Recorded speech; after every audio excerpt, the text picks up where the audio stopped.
I welcome you, and today we will cover the part 2 of the statistical process control. The part 1 of the statistical process control we have already covered, and in the part 1 of this statistical process control we have covered the importance of the quality. We also had a discussion regarding the historical perspective of the quality along with the various definitions starting from the traditional to the modern definition of the quality.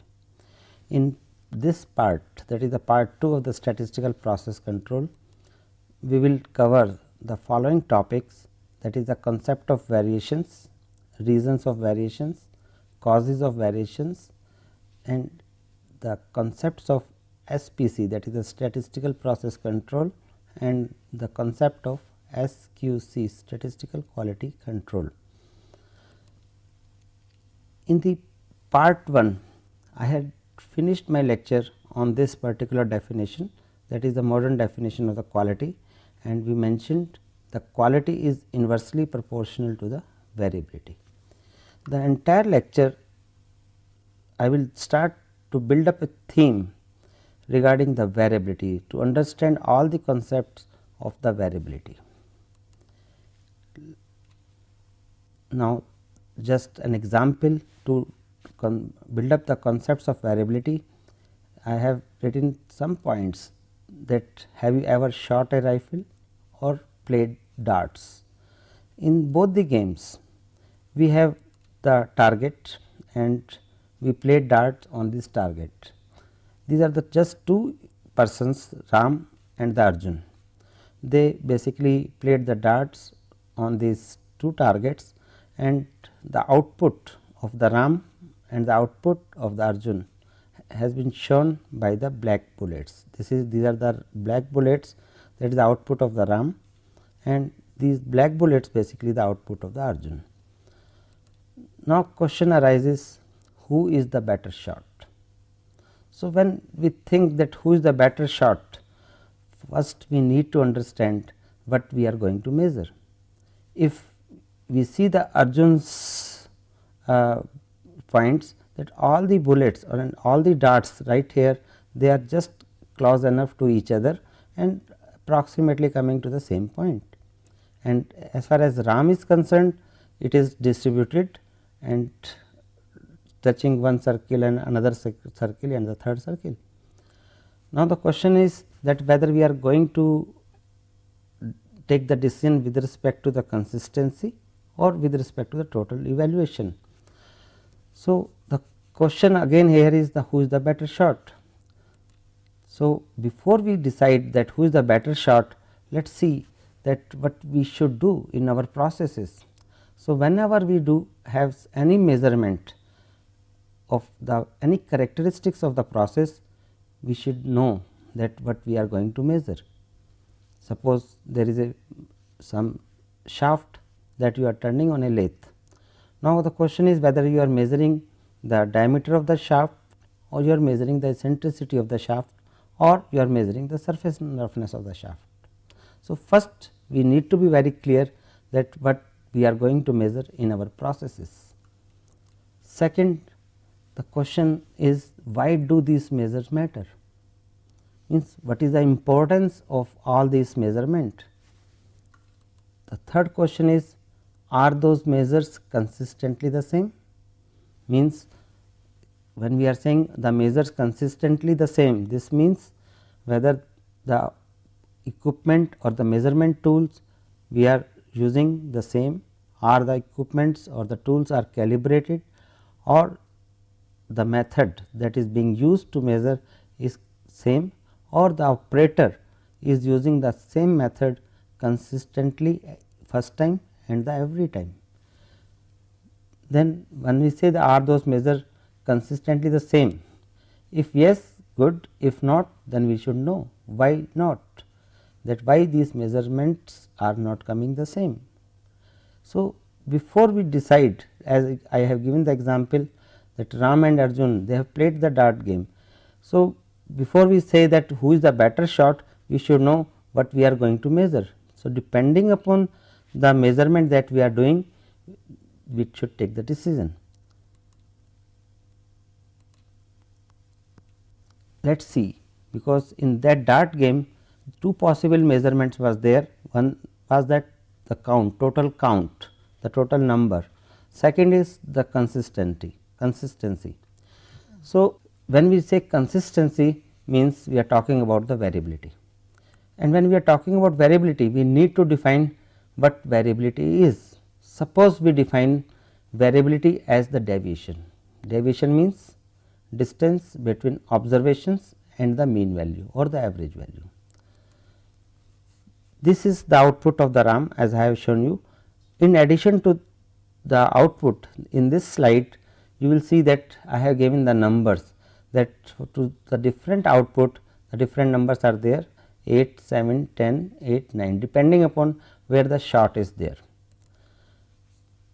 So, if you see in this table that there are 5 observations and the average of these 5 observation is 8.4, and if we define the variability as the deviation, this means the observation minus the average value, observation minus the average value, observation minus the average value, observation minus the average value, observation minus the average value. And if you see that first and second, these two observations, the observations are higher than the average value, and in the last 3 observations it is less than. That is why the negative sign is here.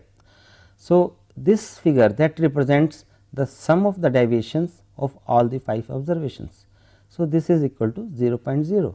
So, when we say the variability of RAM in terms of the deviation from the mean, that is 0.0.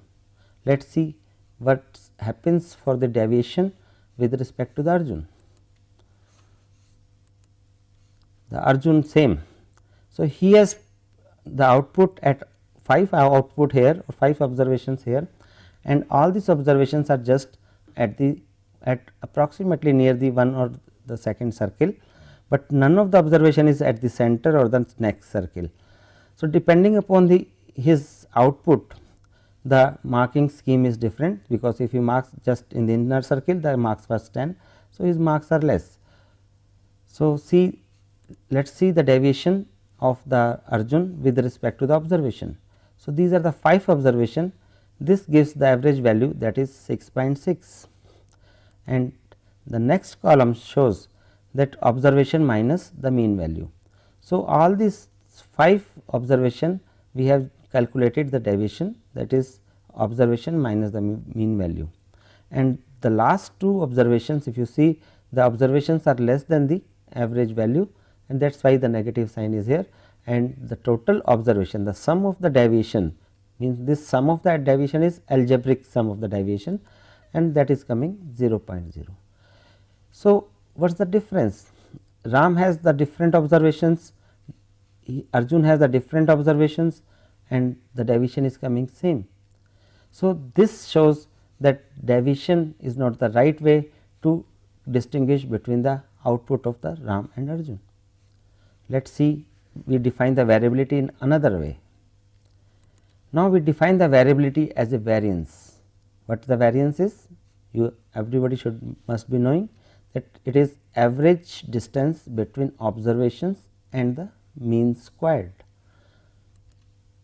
Again, we will calculate the variance with respect to this definition. These are the same observations of the Ram and Arjun. The observations have been written here 10, 9, 8, 8 and 7. The average we have already calculated, it is coming as 8.4. These are the deviations. 10 minus 8.4 means observation minus the mean. So, all the deviations from the mean values have been calculated, and since we are calculating variance, this is the average distance between observation and the mean squared. So, these are the deviations from observation and the mean, and in the next column we will square all these deviations, that is 1.6 into 1.6 2.56, 0.6 into 0.6 0.36, means all these standard deviations square deviations we are calculating, that is the square of these, and this figure tells us the summation of these things. So, this 1.0 represents the variance of the output of the RAM with respect to the dart game. So, Let us see for the Arjun. These are the observations 7, 6, 7, 7 and 6 for the Arjun, and observations have been listed here. The average value is 6.6 that we have already calculated. The deviations, that deviation means that we have already defined observation minus the mean. So, these are the deviations of all the observations, and the next column shows the square of these deviations. So, the square of all these deviations have been given, and the total comes, that is 0.24. This is the variance. Now, if you remember, the variance of Ram was 1.0 and the variance of Arjun is coming as 0.24. So, if we define the variability with respect to the variance, we can say that variance of Arjun is much less than the variance of Ram, whereas the deviation of Arjun as well as the Ram was same 0.0. So, if we define that the decision we have to take based upon the variability, and we define the variability with respect to the variance, and we say who is the better shot, we can say that Arjun is the better shot with respect to the consistency or variance of the output of the results. Let us define the variability again. We are defining the variability with respect to the standard deviation, and standard deviation is what? It is the square root of the variance. So, the variance of Ram was 1, Arjun was 0.24 and the standard deviation is 1 and 0.489. So, even with respect to the standard deviation also, that Arjun is showing the sigma, standard deviation is represented by the symbol sigma, that sigma value of Arjun is much less than the sigma value of the Ram. So, this shows that Arjun is more consistent in the dart game, although the total number of points may be less, but the consistency wise he is the better one. Now, the question arises that, but what good is the standard deviation, because we are talking about standard deviation. So, how come the standard deviation is good enough to represent the output of a person or output of a process? Let us see what good standard deviation in the next slides. This is a normal distribution curve, and the most of the observation that they follow the bell shape, means the word tends to be bell shaped. If you are just randomly and unbiased way taking the observation, the observations will follow the bell shaped curve or the normal distribution curve, means most outcomes occur in the middle. In this normal distribution, that most of the outcomes that are in the middle, fewer outcomes comes in the tails, something in upper side, something in lower side, means some outcomes come in this area. There are some very rare outcomes are there. It says even very rare outcomes are possible, probability is greater than 0, means it goes beyond that middle point in positive side as well as in the negative side. When I said that most of the outcomes tends to be bell shaped, this means even outcomes that are equally likely, like the dice, when you add them up become bell shaped, because a dice has the 6 face 1, 2, 3, 4, 5, 6, and if you just throw the dice, that what is the probability of coming a particular face is, we can calculate, it is 1 by 6. So, if I say that the probability of number 1 coming is 1 by 6, the equal probabilities for the number 2, that is 1 by 6, equal probabilities for the number 3. And if we plot this probability, it will, because every dice is having a single same probability, the curve will be a straight line. But if you throw 2 dice, then the first one will have 1 by 36, another will have 2 by 36. So, like that the total probability will keep on increasing, and that if you plot all these points, all the probabilities of throwing 2 dice, that if I throw the 2 dice, What is the probability of coming the sum equal to 2? What is the probability of sum coming equal to 3? So, if we plot all these probabilities, and same case is true for the when we are throwing 3 dice simultaneously, then we can find out what is the probability of starting from the 3 to 18, that if we plot all these points basically follows the approximately follows the normal distribution. And this normal distribution graph we have already seen, and I mentioned that most of the outcomes that come in the range in the middle area, that is approximately 68% of the area is covered in the middle area, and this is nothing but this is a mean value, means plus 1 sigma minus 1 sigma, means the total area, if we say numerical area 2 sigma area, basically plus 1 sigma and minus 1 sigma, that covers basically around 68%. If we go 1 sigma further here and 1 sigma further here, this total area basically of this curve is 95%, mu plus 2 sigma and mu minus 2 sigma. And if we go further one more sigma, that is mu plus 3 sigma and mu minus 3 sigma. This covers 99.7% of the total area of the output, and it says add up about 30 or most things and you start to be normal.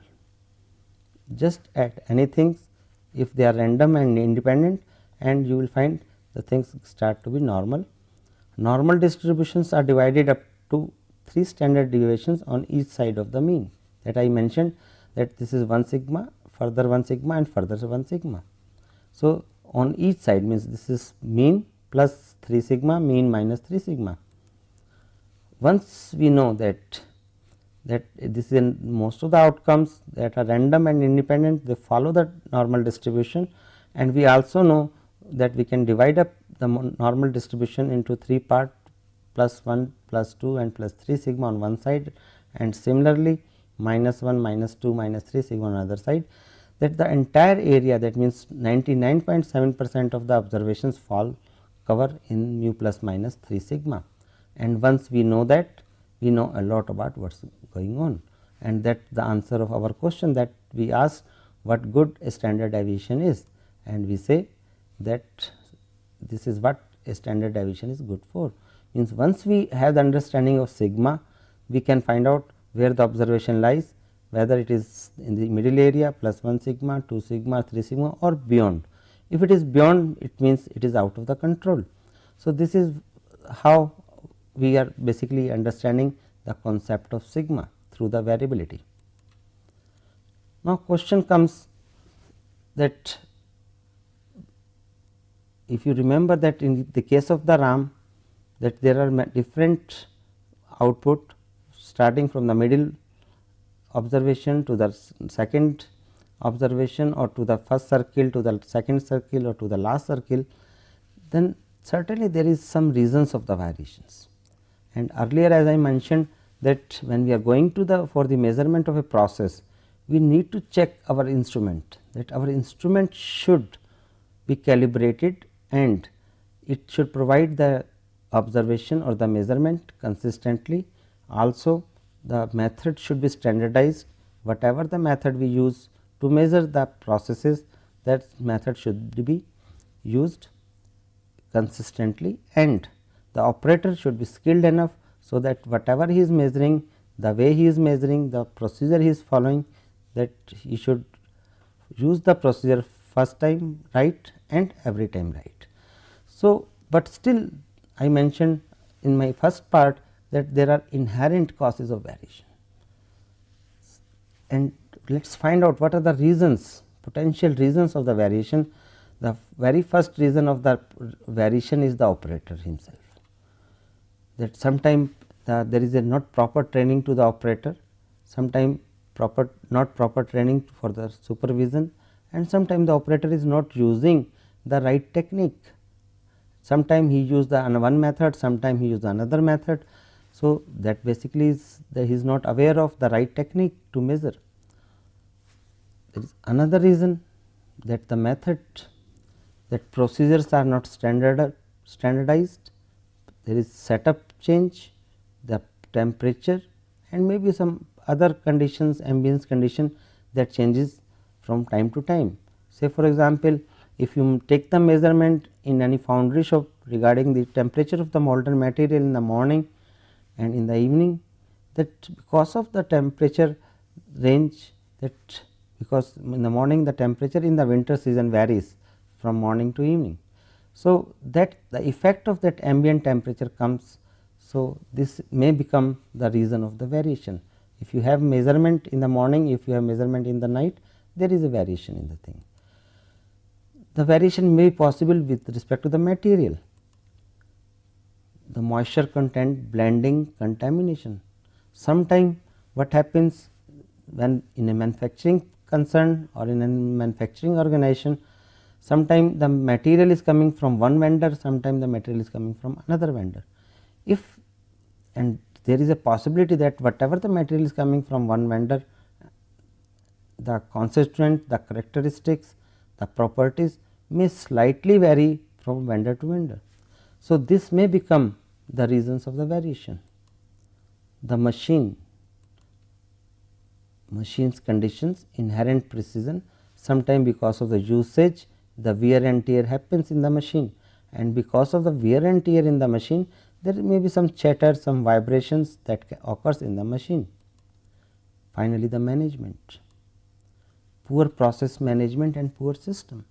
Sometime what happens if we are having a product or a product design or product characteristics, and we have to develop a tolerance of plus minus 0.001, means up to the 3 place after the decimal.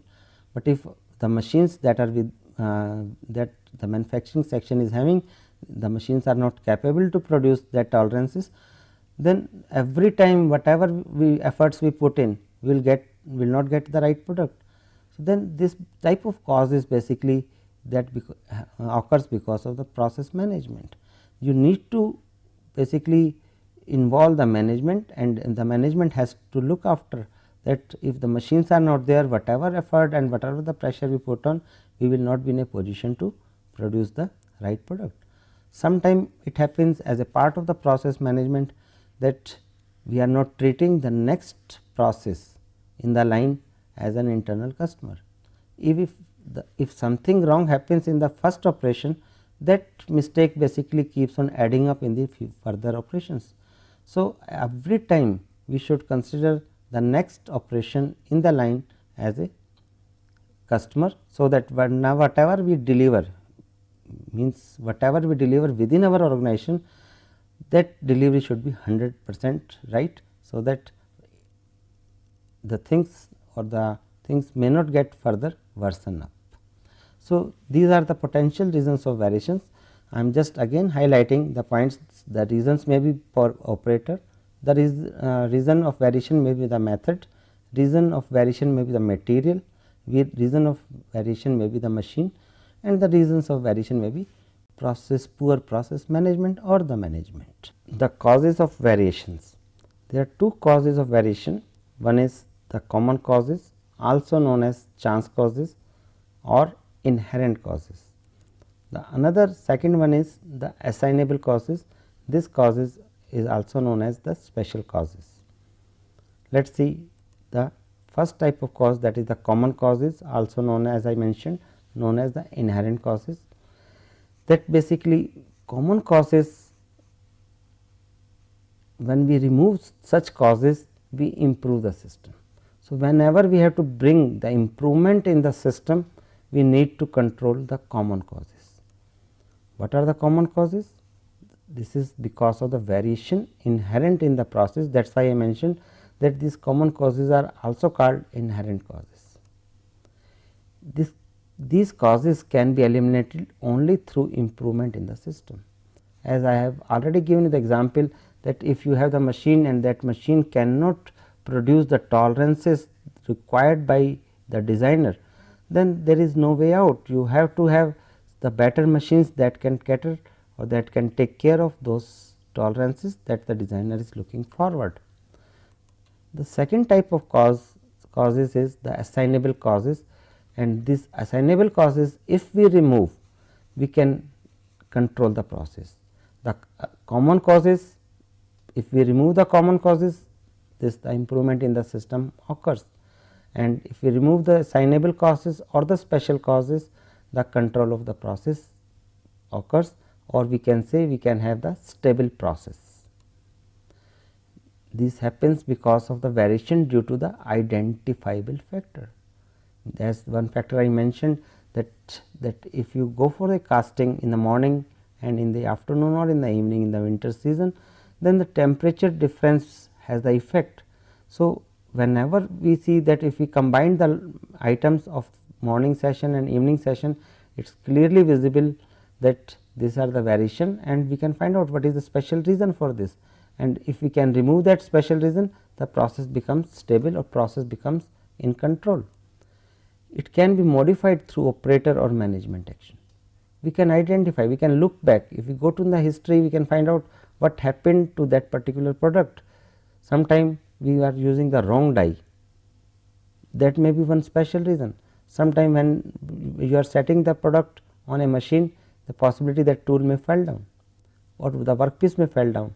So, that are the special reasons. So, whenever we find that process is not coming in control or the measurements are not coming in control, there is some special reason, and if we remove that special reason, means we are controlling the process, or we are controlling the process in such a way that it becomes a stable process or a process in a state of statistical control. It may exhibit a pattern. Sometime if we are using a tool to turn a particular component on a lathe machine, and when the tool gets blunt, the next part will have the higher dimension. Once the tool is wearing up or from one part to the another part, so because of this, what happens, the trend that we are getting, it is an increasing trend. Every next dimension if we measure is higher than the previous one. So, this whenever we find such reasons, we say that there is some special reason, that is why it is happening, and we need to focus ourselves to remove such causes. Example, as I mentioned earlier also, example of special causes include wrong tool, wrong production method, improper raw material, operator skills, wrong die, etc. We can, there is a possibility, as one example earlier mentioned, that you are using the material is coming from two different sources, and if we combine the data of these two different sources, then certainly the variation is bound to come. So, these are the possible reasons, and but important part in the assignable reason is that these are the special one, and if we remove these causes, we can make our process stable in nature. And statistical process control uses samples to identify that assignable causes have occurred, that already I have mentioned. What the statistical process control is? The underlying concept of the statistical process control is based on a comparison of what is happening today with what happened previously. Means we compare the output of the processes with respect to the output that when the process was in a state of statistical control. So, what we try to do, initially we go for the manufacturing or we go for the measurement of a processes, and we try to find out that whether the process is in control or not, and through the removal of the special reason or through the removal of assignable reason, we bring back the process in a state of statistical control. Once it is in a state of statistical control, we fix up the upper and lower limits, and then we keep manufacturing the things or providing the services in the operations. And later on, when the next products that we are manufacturing, we compare the measurement of the next product with respect to the mean value or the upper and lower limits of the process. So, this is basically the basic concept of the SPC is that we check the what is happening today with what happened previously, and we go for the comparison. If what is happening today is exactly or minutely different from the earlier, means we are still in a state of control. We take a snapshot of how the process typically performs, or we build a model of how we think the process will perform, and calculate control limits for the expected measurement of the output of the process. This already I mentioned that we from the earlier observations or earlier calculations or earlier model that we build, we basically calculate the limits, control limits. So, once the control limits or the limits have been stabilized, then we leave the process alone, because now we understand that process is in a state of statistical control or a stable process. Then whatever the next production we do, we keep on checking whether the next observation or the next characteristic is coming within the control limits or not. So, after taking the snapshot of the model or understanding the process and deciding about the control limits, we collect data from the process and compare the data to the control limits. The majority of the measurements should fall within the control limits. Measurements that fall outside the control limits are examined to see if they belong to the same population as our initial snapshot or the model. The next concept is the statistical quality control. This is entirely different than the SPC. Here in statistical quality control, the purpose or the basic thing is to ensure in a cost efficient manner that the product shipped to the customer meets their specification. Means this is more on the inspection what we have done earlier. Inspecting every product is costly and inefficient, but consequences of shipping non-conforming product can be significant in terms of customer dissatisfaction. If you are sending the right product to the customer, customer will come back to you. If the product is not right, not meeting the specification, not meeting the performance, your product will come back. So, if you are not producing the right products, not delivering the right services, means you are losing the goodwill. This already I mentioned earlier when we defined the quality and the concept of the quality. So, the statistical quality control, it is the process that ensures, or it is the process of inspecting enough product from the given lots to ensure a specified quality level.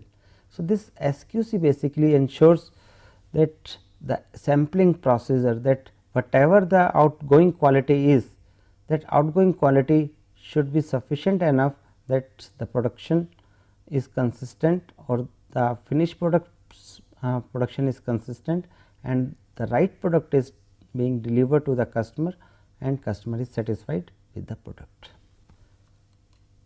The tools and the techniques of the statistical process control are, there are many ways to implement the process control, but the key monitoring and investigating tools include the histograms, run charts, Pareto charts, cause and effect diagrams, flow diagram, scatter diagram and the control charts. These 7 tools are also known as the 7 quality control tools. Sometime it is they are also known as the 7 basic quality control tools. Let us discuss these tools in detail. The first tool in this category is the histogram. What is it? A histogram is a bar graph usually used to present the frequency data. How does it work? What we do? We define categories for the data. If we have lot of data available, then we basically define the categories. Say for example, if the data ranges from 10 to 100, then we define the categories, that the data from 10 to 19, 20 to 29, 30 to 39. So, first define the categories, then collect data, sort them into the categories. So, once the data has been sorted down, then we count the data for each category, that is the frequency, at how many numbers, how many data are coming in each category. Then we draw the diagram. Each category finds in place on the x axis. The bars will be as high as the value of for the category, and if you see that histogram is shown here, that these are the different bars, and this is first category, second, third, fourth, fifth, the categories are mentioned, and the height of the bar basically represents the value of that category, means how many observations are falling in one category. So, if you see this, that it is very clear that maximum number of observations are falling in this category. What is its use? Histogram provides an easy way to evaluate the distribution of data over different categories. How to go for the interpretations of the histogram? The histogram is an effective practical working tool in the early stages of the data analysis. Whenever we need to go for the interpretation of the histogram, we should ask 3 questions. The first question, how well is the histogram centered? The centering of the data provides information on the process aim about some mean or nominal value, means this histogram basically provides where the mean or the target or the average value lies. Second question, we need to ask how wide is the histogram. This wideness of the histogram basically tells you about the variability. Looking at histogram width defines the variability of the process about the aim. Aim is basically your target value or the mean value or the normal value. The third question is, what is the shape of the histogram? As earlier I mentioned that most of the observation follows the normal distribution if the observations has been taken independently and in unbiased way. Remember that the data is expected to form a normal or bell shaped curve. Any significant change or anomaly usually indicates that there is something going on in the process which is causing the quality problem. If anyhow we do not get the normal bell shaped curve, some different shape, this is a clear indication that something is going wrong with the process or with the services that we are providing. Some typical distribution, this is the normal distribution that we have talked about a lot earlier also, that it is depicted by a bell shaped curve, means there is only one peak, that is that too at the center, and then observations are gradually decreasing on both the side of the mean. Most frequent measurements appears at the center of the distribution in the bell shaped curve. Less frequent measurements taper gradually at both the ends of the distribution, that we have talked about, that on both the sides these are the less frequent measurements and they are basically at both the ends of the distribution. Indicates that a process is running normally, means when you get the normal distribution of your data, that clearly indicates that that process is running normally, means there is no special reason, no special causes of variation or no assignable cause is there, only common causes are present, means whatever the variations are there, inherent variations are there, only those variations are present in the data. The another distribution is the bimodal.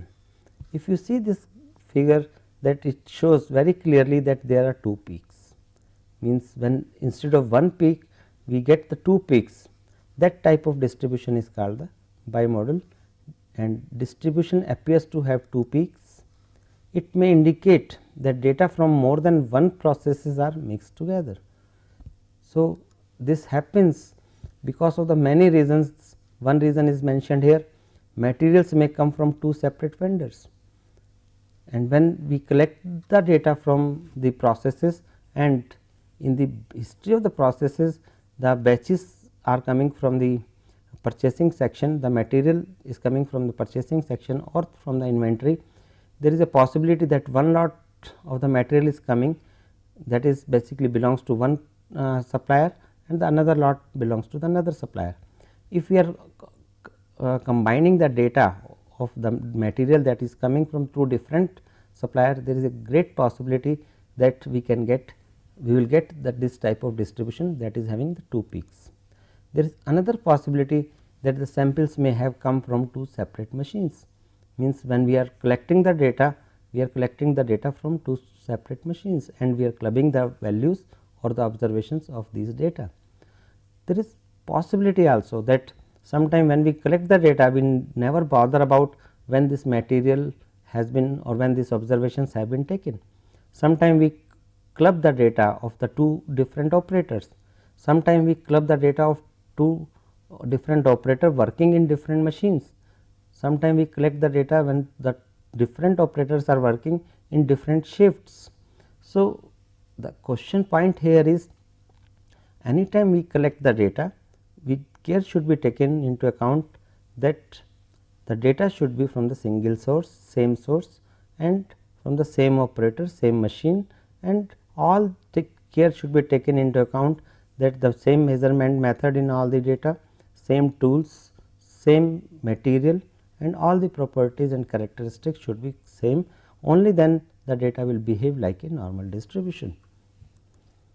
The third distribution is the cliff like, and if you see here in the cliff like distribution, that data is decreasing, and this is a clear indication that once the data has been collected, some sorting has been done, the data has been arranged in the descending order.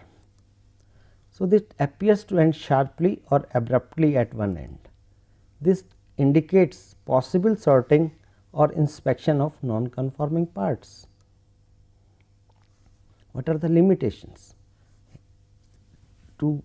Histogram is a very simple tool we use in our daily life, but still, because simply just seeing the histogram, we know only the centering of the process, we know the spread of the process by just understanding the width of the histogram, and only information we can get that the process is behaving normally, and with that particular average value or the mean value, as well as particular width or particular value of the variability. The limitation of the histogram, that histograms are limited in their use due to the random order in which samples are taken and lack of information about the state of control of the process. So, once we have the data and then when we convert into the categories, we count the frequency, but later on once the histogram is ready, then if we want to know something that what happened to that particular observation, that observation is lost. Only the information we are getting that the data has been arranged in 5 or 10 categories, and that every category has this value. So, the data information is lost. This is one of the limitation. The another limitation is that because samples are gathered without regard to order, the time dependent or time related trends in the process are not captured. Means when the first data has been taken and when the next data is taken. So, this basically the time dependent activities or time dependent trends in the process is not captured, and these are the limitation of the histogram. This lack of information on process control may lead to incorrect conclusions being drawn and hence inappropriate decisions being made, because once we do not know when the data has been collected, we cannot go back to find out from the history records about the product or about the processes, what happened to the process, why the process is not behaving normally. But still, with these consideration in mind, the histogram simplicity of construction and ease of use make it an invaluable tool in the elementary stages of the data analysis. So, this although it has the limitation, but the histogram is very simple tool. Once we do not know anything, once we have collected the data, the very first point is that if we do not know any analysis, first try to develop the histogram. Once the data is converted into the histogram, it gives you some information about the process, that how the process entered, whether the process is behaving normally or not, what is the extent of variability or the deviations among the data is there from the mean value. So, that information we can get from the histogram. The limitation that I mentioned earlier in the histogram, that is basically the time dependent activities are not recorded. We cannot obtain the information with respect to the time regarding the data that we are collecting. This limitation is overcome in the next chart, that is the run chart, and run chart is very common. If you see the figure here, that on the one axis we have the time, on the another axis we have the measurement. So, anytime we get the data, we just note down the time and the data. Next we collect note down the time and collect the measurement value. Like that we keep on just noting the time, and at that time what is the measurement value, and we just join the data with the straight line, and the run chart is ready to use. And if you see this data, that this is the run chart, and these data points basically is being joined from the previous data with a line, and we know all the values. If we take the average of all this value, we can draw a horizontal line here. So, once we draw a horizontal line here, that basically tells us the average of all the data. So, average value is also can also be obtained in the run chart, and the minimum value and the maximum value we also know, and once we know the minimum value and the maximum value of all the observation, we can find out what is the range, what is the variability with respect to the range of the process. So, whatever the information we are getting in the histogram, that information we can also get in the run chart, because we can get the mean in the histogram, the mean value we can get from the average of all this data, and the minimum and maximum value we are getting from here. So, the variability or the width of the data we can obtain, but the additional benefit is that we are also getting the time dependent activities, at what time the observation was there. Now, coming to this, what is it? Run charts are representing change in measurement over a sequence of time. How does it work? It is very simple. I earlier mentioned, first gather the data, organize the data, measurement y, that is on the x axis, y axis must be confronted with time or sequence of the event. It is not always necessary that x axis should be time, means the first observation, second observation, third observation, fourth. So, we can write down the order of the observations, then chart the data and go for the interpretation of the data. What is its use? Apart from the information that we get from the histogram, we also get the ordered information. So, the use is determining cyclic events and their average character. Run charts, often known as line graph outside the quality management field, it displays the process performance over time. Upward and downward trends, cycles and large variations may be spotted and investigated further.